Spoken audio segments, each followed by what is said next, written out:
আসসালামু আলাইকুম। Hello everyone. আশা করি আল্লাহর অশেষ রহমতে সবাই ভালো আছেন, সুস্থ আছেন এবং নিরাপদে আছেন। আলহামদুলিল্লাহ, আল্লাহর অশেষ রহমতে আমিও ভালো আছি। শুরু করছি নতুন দিনের নতুন আরেকটি ভিডিও। আমার নতুন ভিডিওতে আপনাদের সবাইকে আমন্ত্রণ জানাই। যে যেখানে দেখছেন বা শুনছেন প্লিজ একটা লাইক দিয়ে আমার ভিডিওটা দেখা কন্টিনিউ করবেন। ব্যালকনির জন্য নতুন কিছু গাছ যোগ করলাম এবং সংসারে প্রয়োজনীয় জিনিস কেনাকাটা করলাম। তা নিয়ে আজকের ভিডিওটা সাজালাম। আশা করি আপনাদের ভালো লাগবে।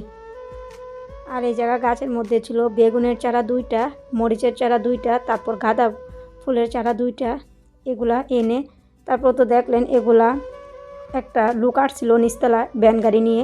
তারপর আমার হাজব্যান্ড ওই জায়গা থেকে এই গাছগুলো নিয়ে আসছিল। এটা গোসলের পর ভিডিও ছিল। এখন আর কি করার, গাছগুলো নিয়ে আসছে, তারপর তো লাগাতে হবে।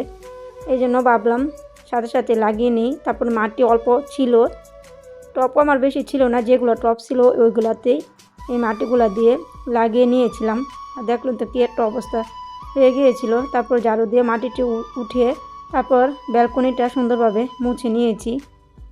তারপর ওই দিন আমি আর কোনো ভিডিও করিনি। এর পরের দিন এই আমার কিছু জিনিসপত্র ঘরের কেনাকাটা প্রয়োজনীয় লাগতো, তারপর চলে গিয়েছিলাম টঙ্গী।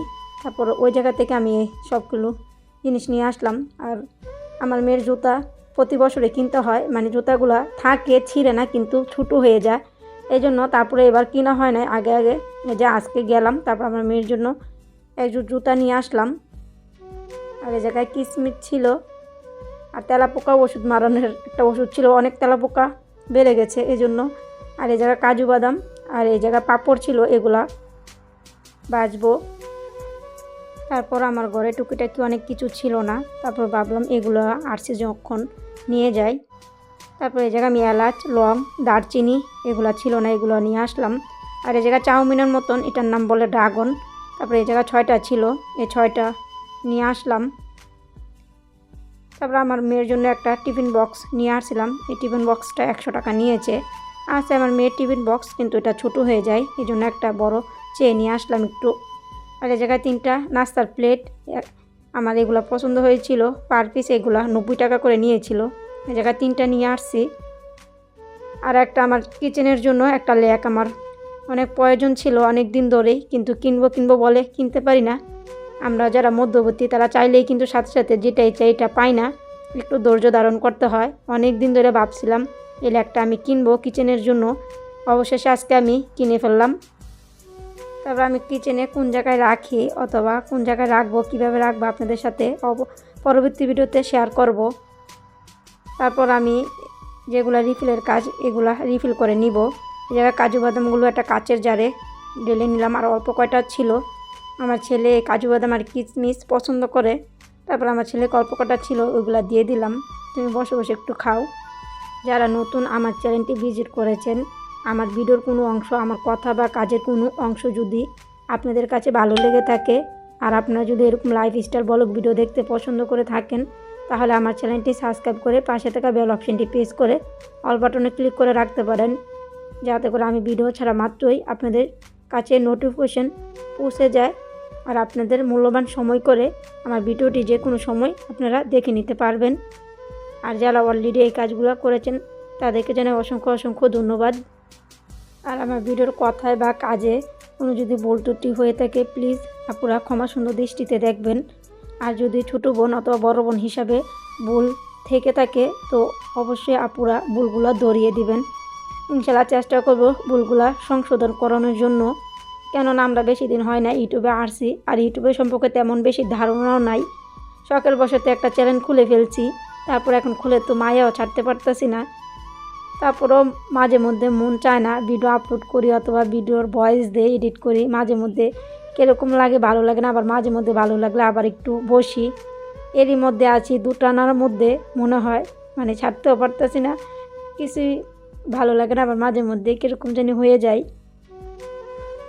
তারপরে যে আপনাদের সাথে কথা বলতে আমার রিফিলের কাজগুলো হয়ে গেল, আর এই জায়গায় আমি গুছিয়ে নিলাম। আর আমি ভাবছিলাম মাগরিব নামাজের পরে আমি একটা ড্রাগন নুডলস মানে চাউমিন রান্না করব, কিন্তু গ্যাসের দেখে একদম খারাপ অবস্থা। তারপরে ভাবলাম না, এই গ্যাসে তো করা যাব না। তারপরে একটু পাঁপড় ভেজে দেই, মানে পপকর্ন। তারপরে এগুলো আমি প্রথমে একটু তেল দিয়ে লবণ দিয়ে নাড়াচাড়া দিয়ে দিব।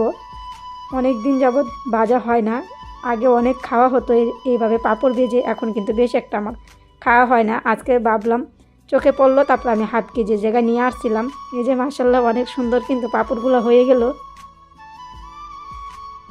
আমি তো প্রথম ভাবছিলাম অনেক দিন ধরে মানে ভাজি না, ভাজা হয় কি না। এই যে সুন্দর ভাজা হয়ে গিয়েছিল।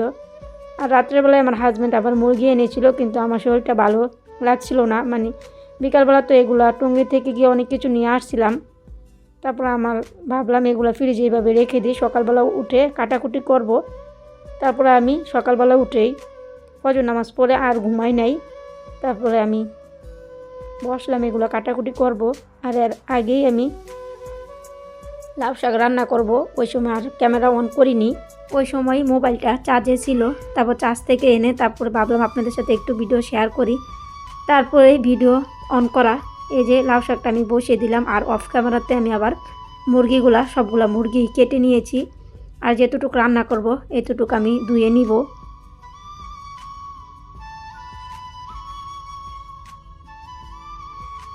এই যে আমার লাউ শাক রান্নাটা প্রায় হয়ে গেল।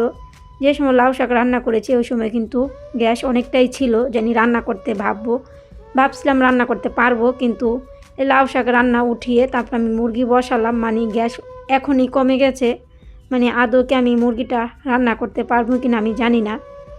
এই জায়গায় কিন্তু আমি মুরগি মাংস ধুয়ে তারপর আলু কেটে বেছে ধুয়ে রেখেছি, জানি আজকে আলু দিয়ে আজকে মাংসটা রান্না করব। কিন্তু গ্যাসের এত একটা খারাপ অবস্থা, আজকে আমি মুরগিগুলা ভেজে আর রান্না করতে পারবো না। তো ভাবলাম আজকে মানে কালকে রাত্রে তো এনেছে, আজকে এইভাবে একটু কষিয়ে রান্না করি, ভালোই লাগবে। কিন্তু আদৌকে আমি রান্না করতে পারবো কিনা জানি না, মানে এত অবস্থা খারাপ। এখন কিন্তু তেমন বেশি একটা শীত পড়ে না, মানে রোদই ওঠে প্রত্যেক দিন, এবার কিন্তু তেমন শীতই পড়ে নাই। তারপরে আমাদের গ্যাসের সমস্যাটা না ভালোই হচ্ছে না।